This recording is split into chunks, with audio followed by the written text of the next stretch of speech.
Hi everyone, and welcome back to another portfolio update. So this month I'm sitting at $138,320 inside of Wealthsimple here. And this month was a big month for dividends. I actually received $815 worth of dividends for the month of January.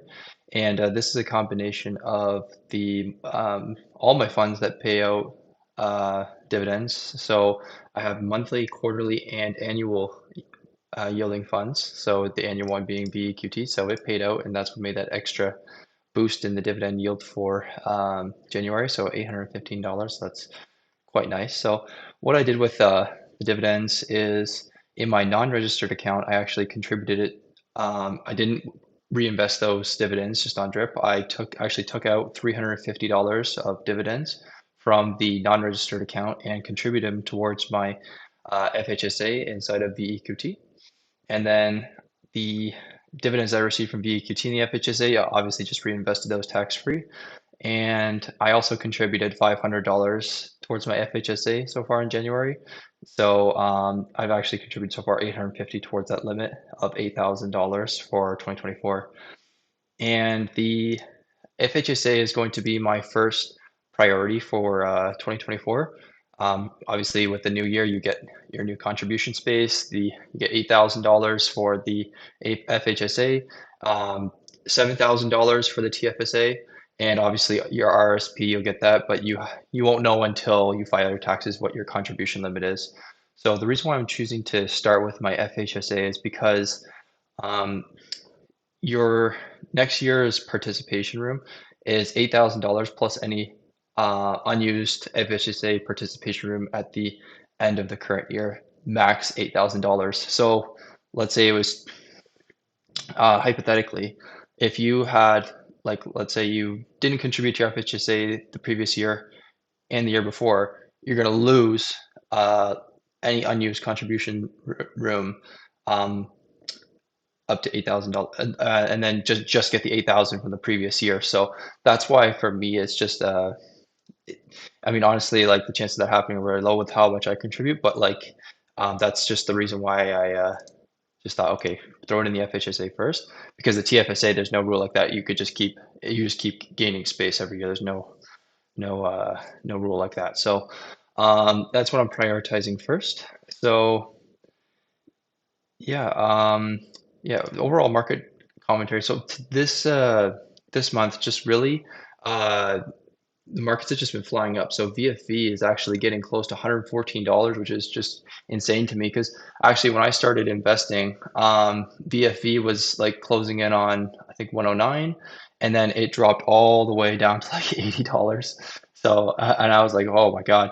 So seeing it now like almost at 114, like breaking those record highs is very interesting. I kind of wish I bought more when it was like $80. So that's pretty amazing. So yeah, so that's my highest performing fund. I'm almost up $12,000 now with all of the price action we've seen lately.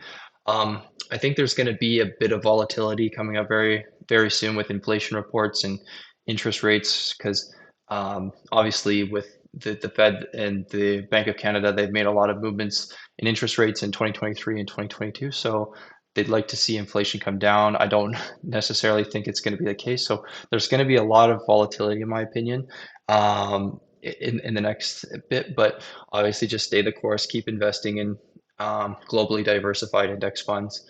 Um, and speaking of that, I think I was looking at this chart here. I actually have all of the like geographic allocations for my ETFs plotted in another sheet on this spreadsheet, and I take the weight of them and build this this pie chart here. And this doesn't include the FHSA emergency fund, just the TFSA, RSP, and non-registered. And because obviously with the FHSA, that'll go towards a home in my case. So that's gonna, but these ones are probably just gonna be building me dividends and just keep growing for the most part. So until retirement. So for the geographic allocation, you can see I got about 33% in Canada, 55.7% in the United States, and only 11.4% international. So I do think I want to increase my international exposure a bit, especially with the obviously when I'm buying the EQT and the FHSA, that'll do it. But obviously that's just a really small account used for one purpose. So in my TFSA, I think I'm going to be increasing VIU and VEE significantly. So because these ones are down more, I think they offer a bit more value right now. Obviously, I think the VFE is always a good buy. So I'm not going to ignore that. I'm just going to buy, just see if I can buy a little bit more of these international ETFs to bring that exposure up a little bit because that is a little bit low. And if you look at like a VEQT or an XEQT product, they do weight the international much higher than I have. So but I'm not going to match. I'm not going to go to the extent that they go. Right now I'm at like 8% in VIU and 3% in VE. Yeah, we'll see. I'll go try and get 5% in VE and about 15 in VIU. So that's my target weight. So yeah, I think that wraps it up for this month. And thank you for watching. And please consider subscribing. And I'll see you in the next one.